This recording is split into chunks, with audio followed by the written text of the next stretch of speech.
भगवान बिरसा मुंडा की 150वीं जयंती पर इनके चरणों में कोटि कोटि नमन। आप सभी तमाम गुजराती भाइयों को पूरे मध्य प्रदेश की ओर से क्रांतिकारी जोहार।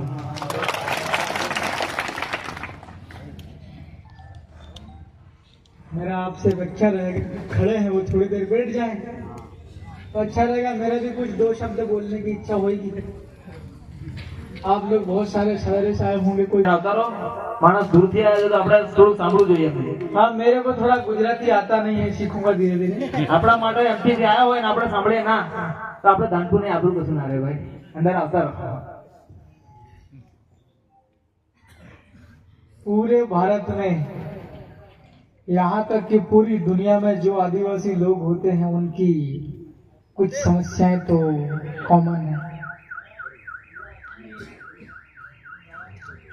तीन चीजें हैं इंसानी समाज के लिए जो बहुत महत्वपूर्ण होती है: जल, जंगल और जमीन। बिना पानी पिए गैर आदिवासी भी जिंदा नहीं रह सकता। मगर पानी बचाना, पानी की व्यवस्था करना वो आदिवासियों के पास में स्टाइल है और आदिवासियों के ही इलाके में पानी होता है। दूसरा होता है जंगल। आज नया जमाना चल रहा, जहां जाओ वहां ब्लॉक्स के मकान बनते हैं, मिट्टी के ईंट बना के पका के मिट्टी से बनाते हैं घर। फिर भी लोग जंगल जंगल क्यों कर रहे हैं? अभी हमारे क्या काम का बचा जंगल?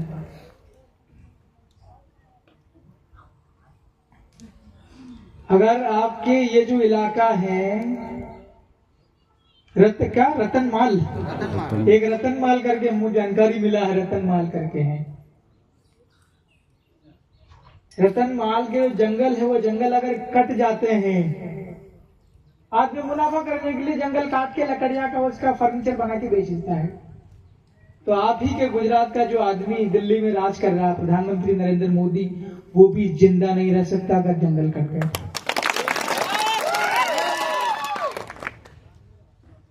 और जमीन,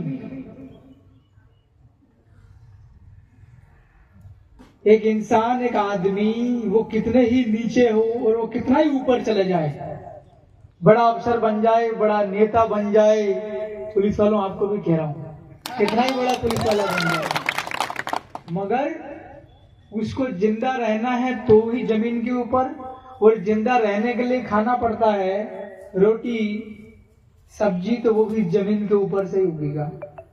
इस जल, जंगल और जमीन तीन की रखवाली आज की दुनिया में अगर कोई कर रहा है तो वो आदिवासी कर रहा है। आपने लिखा होगा, हम कहीं और देखते देखते आ रहा हूं मैं, आदिवासी महानायक। धरती आबा है ना,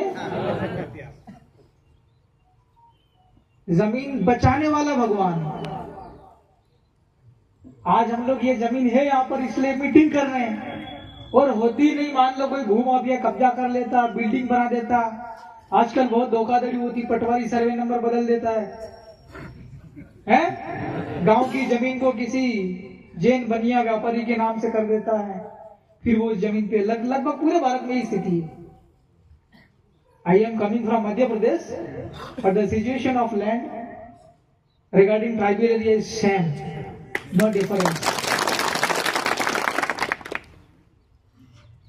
तो आज 150वीं जयंती उस व्यक्ति की है जिन्होंने जमीन कैसे बचा के रखना है। आज नया टेक्नोलॉजी का जमाना है, नया जमाना है। आपने सुना होगा, मैं झोपड़ी वाला विधायक कहते मेरे को लोग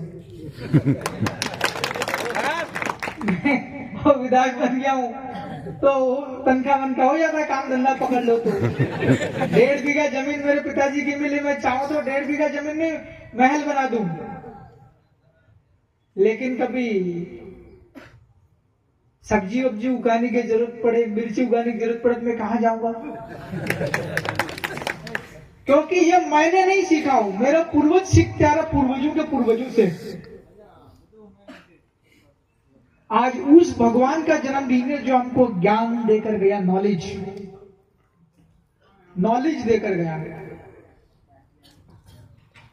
और आप गुजरात की सरजमीन से आते हैं, इस इलाके से आते हैं, मेरे को 2 समस्या मोटी मोटी पड़ी है, बाकी समस्या लगभग कॉमन है। जल जंगल जमीन सब जगह कॉमन है। आदिवासियों की जमीन सस्ती पड़ जाती है। वो आप ही के पड़ोसी राज्य है महाराष्ट्र, वहां का नितिन गडकरी जी सड़क मंत्री सड़क मंत्री बोलता है कि आदिवासी इलाके में आप कितना भी इंफ्रास्ट्रक्चर खड़ा करना हो, चाहे 4 लेन हो, 8 लेन हो, 16 लेन हो, जहाँ कुछ भी लेना हो, वहां बहुत सस्ते में जमीन मिल जाएगी। और ये लोग कहते हैं वहां सदन के अंदर में बैठ करके, जहां पर पूरे भारत का सबसे बड़ा सदन है, जहां मुद्दों का डिस्कशन होता, मसलों पर चर्चा होती है, कानून बनते हैं, वहां पर ही ऐसे लोग आपके गुजराती भी है 2-1 तो ये कहते हैं कि आदिवासी इलाकों में इंफ्रास्ट्रक्चर खड़ा कर दो, बिजनेस डाल दो, फैक्ट्रियां खोल दो, सस्ती जमीन पड़े। मैं 2 गुजरातियों सहित जिनका राज चल रहा है इस दुनिया में, सभी को कहना चाहता हूं, 5 जनवरी 2011 सुप्रीम कोर्ट ने जजमेंट दिया, वो आंखें बंद करके जल्दीबाजी में जजमेंट नहीं है, बहुत स्टडी करने के बाद वो जजमेंट तैयार हुआ, पूरे भारत का सारा इतिहास खंगाल दिया, उसके बाद वो जजमेंट तैयार किया। उसमें लिखा